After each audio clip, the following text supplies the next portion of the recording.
So just starting for us, sir, what's going, because, you know, we just got here, what's going on here today? Okay, there was a suspect that stole a vehicle out in the county. He drove it into the city, abandoned that vehicle, stole the second vehicle, which is the one back behind me. The people who owned the second vehicle flagged an officer down and said our truck's just stolen. The officer got in a pursuit, and whenever the suspect lost control, he wrecked over here in the holding pond. And then he got out of the vehicle with a knife and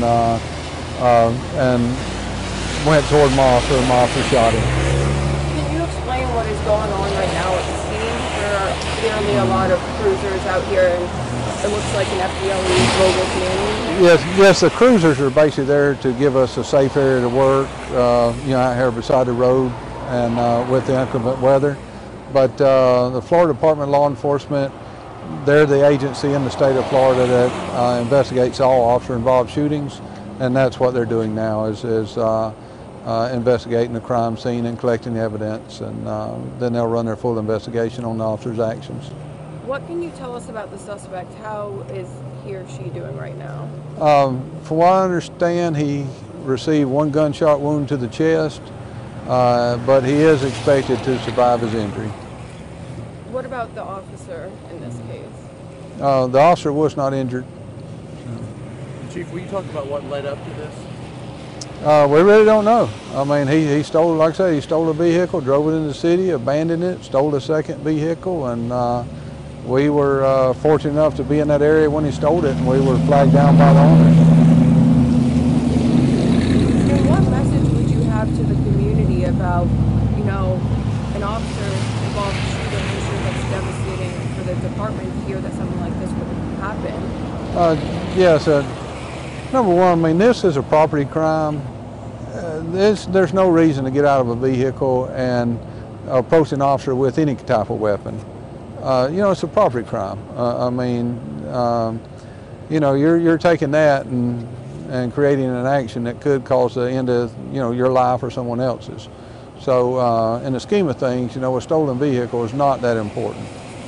And now, as far as one of my officers being involved in a shooting, you know, we're a small department. We're very close-knit. It affects us all.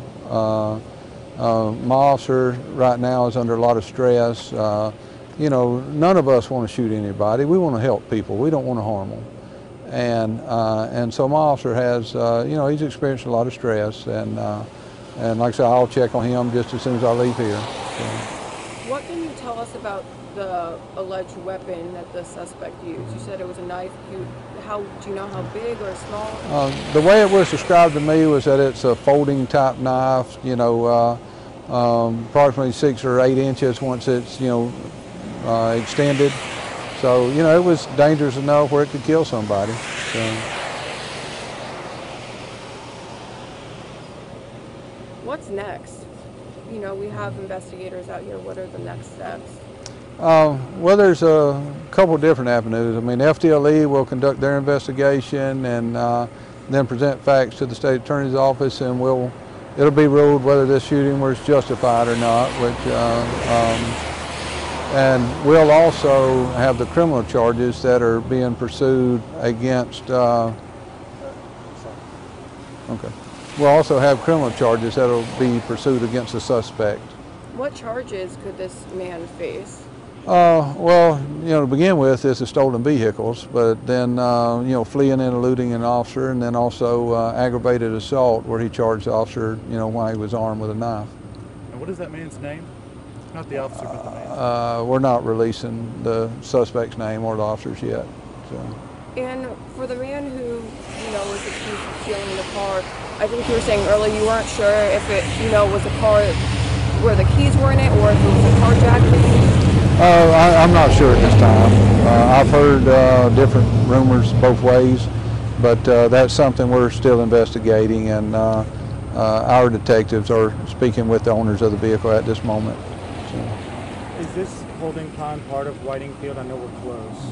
I think it's actually just the county owned. I don't know that Whitingfield owns this section or not. So. Where was, like, we're at the scene, where was the driver coming from on right here? Yes, he was approaching from the south, from Milton, and he was just going straight north. And you know, we've had inclement weather, so it's my guess that you know, he hit a wet spot in the road and lost control, and that's how he wound up over in the holding pond. Does this suspect have any like warrants with Milton or any problems with Milton? No warrants that I know of. I've been told that he does have a criminal history, but I'm not for sure exactly what that is. Has the city of Milton ever had an officer-involved shooting here before?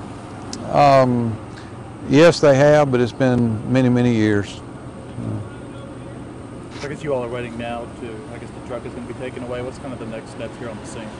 Really, once the truck is taken away, I think that'll pretty much wrap up all the investigative stuff here at the scene. Anything else you would like to add, you would like the public to know at this point? You know, just if you get involved in something like this and you are the suspect, I mean, stealing a vehicle is bad enough, but it's not the end of the world.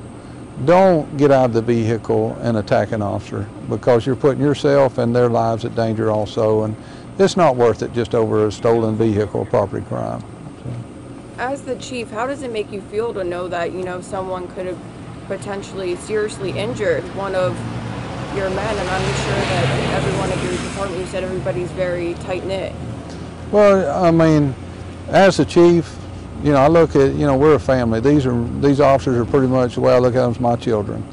And it does highly irritate me anytime that somebody attacks one of my officers. And I don't appreciate it. It's foolish. There's so much going on in this country today that shouldn't even, you know, we shouldn't even be talking about or thinking about happening. But it is, and yes, I get highly irritated if somebody tries to hurt one of my officers. That's all we have. Thank you so much. Thank you. Thank you, ma'am.